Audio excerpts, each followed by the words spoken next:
Today, 8 out of 10 Americans live in cities, and that's a good thing because cities are more sustainable than less dense environments. But to be as green as they can be, they need good green infrastructure. I'm going to tell you about a small idea that I've been working on. For the last 15 years, I've been working on the Chicago Riverwalk for the city of Chicago. And what we've done is we've taken sort of an abandoned piece of the city. This was a Riverwalk before, and we've turned it into a destination for Chicagoans. We've turned it into a park that it can be used for celebrations, ceremonies. And it's been so successful that the city has decided to, the initial project was 2 blocks, and the city's decided to expand it to 6 blocks. So thank you. So in 2016, the next 6 blocks will be done. Yes, the barge sinking won't delay it. And in the finished Riverwalk Park, you'll be able to fish, kayak, even watch river theater and performances. You know, Chicago, and so it'll be a good thing. Chicago, we're returning this misused piece of land to good use. Chicago was founded on its riverbanks. This is a picture of one of the first permanent structures, or one of the believed to be first permanent structures in Chicago.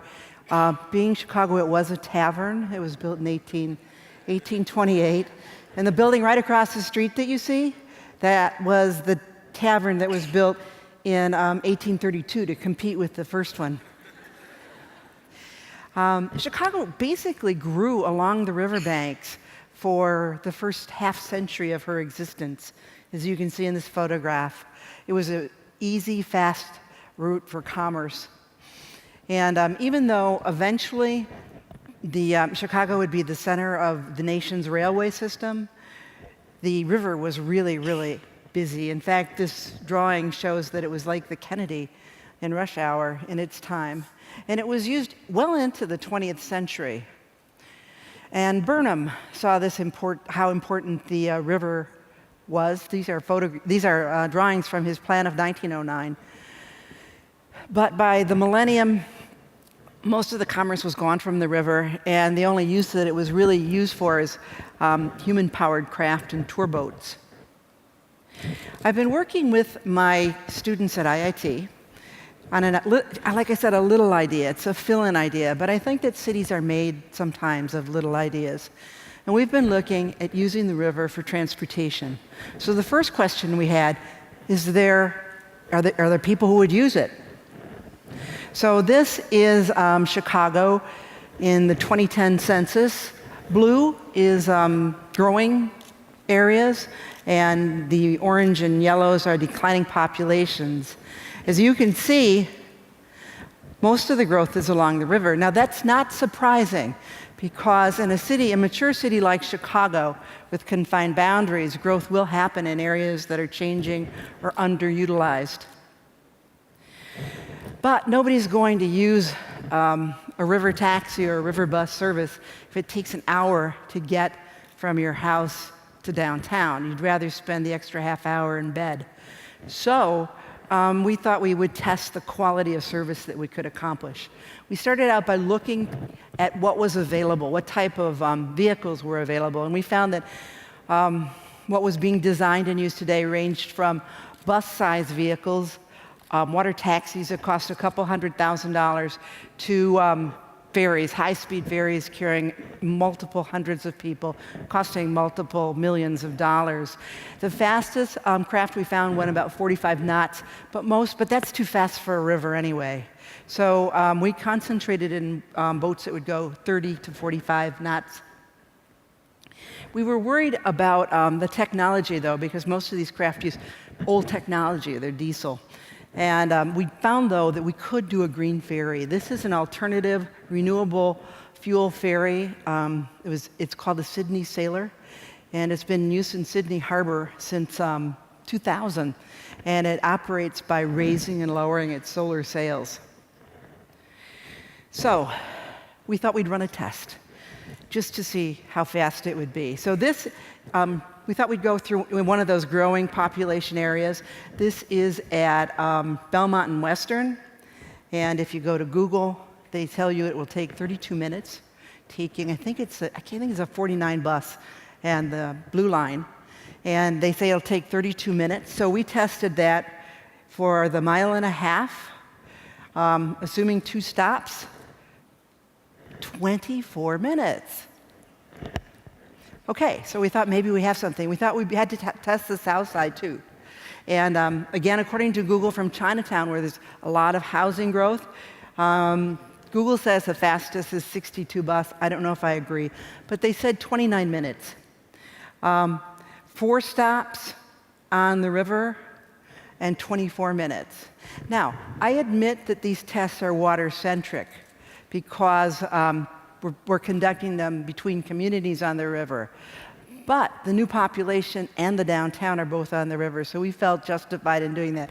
We also, by the way, tried some lake destinations like Wilmette or Gary, and those, they didn't save time, but they were competitive.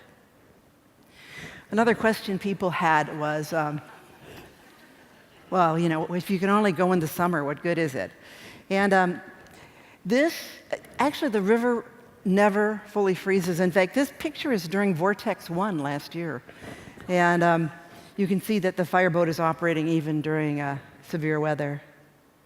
So the next, and probably this is our final question that we thought we had to answer. It's the most important. Is it competitive? What would it cost? We started with equipment costs. The CTA ordered, I think there was 300 or 400 buses last year. They ordered 40, and they had ordered the Big Ben buses. The 40-foot buses carry 80 to 90 passengers. And they cost $500,000. New York City, about a year and a half ago, ordered new commuter cars, $3.8 million. And the boat I showed you first, the Sydney Harbor Sailor, was built for $1.5 million. So let's look at system costs, because if water works, this is where the advantage is going to be, because the water is built, it's in place. BRT stands for Bus Rapid Transit. Chicago just started their first BRT system. It's called the Jeffrey Jump. It's really BRT light because it doesn't have any special buses or special stations. That costs $13.3 million per mile. Light rail, it's not as popular as it was a while ago, so the latest projects have been, part of its cost, have been about $35 million per mile. Heavy rail, New York City and Los Angeles are both doing heavy rail. The New York system is about $100 million a mile. Los Angeles, because of longer distances, is more. So there aren't any comparable water transit systems, so we thought we would plan one and test it. This is our system. It goes from basically Goose Island to Chinatown and out to Navy Pier. That's 13 stops. If we assume that we can provide vertical transportation and minimal shelter for $3 million a stop, the system would cost $39 million.